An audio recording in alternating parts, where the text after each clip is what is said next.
তুমি কিয় নিশ্চুপ এতিয়া? আগতেতো এনে নাছিলা। হাঁহিছিলা, নাচিছিলা, সেই পখিলাজনীৰ দৰে আছিলা। এতিয়া সেই পখিলাজনী সজাত বন্দী। সমাজৰ বান্ধোনে তাইক বান্ধি ৰাখিছে। পাখিবোৰত দুখ কষ্টৰ বোজা বান্ধি দিছে। পখিলাজনীয়ে যেন উৰিব পাহৰিছে। কিয়?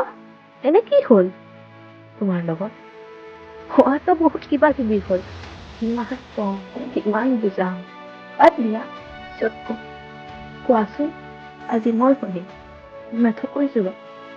শুনিব খুজিছে যেতিয়া মোৰ জীৱনৰ এনে এটা অধ্যায় আৰম্ভ হৈ গৈছে, যাৰ পৃষ্ঠা কেইখন বাৰু মোৰ, কিন্তু কাহিনী আনে লিখিছে।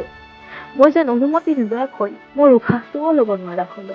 সাজ পোছাক ওঠোৱা সোমোৱাৰ পৰা মোৰ হাঁহি কান্দোনৰ ওপৰত কেৱল প্ৰশ্ন উঠে।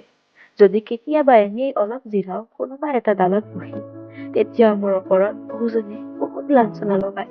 কেতিয়াবা মন যায় জানা, মন খুলি কথাবোৰ কব, জীয়া ঢাকুৰি কান্দিব, যাতে মোৰ চকুলোৰ সৈতে এইবোৰো বৈ শেষ হৈ যায়।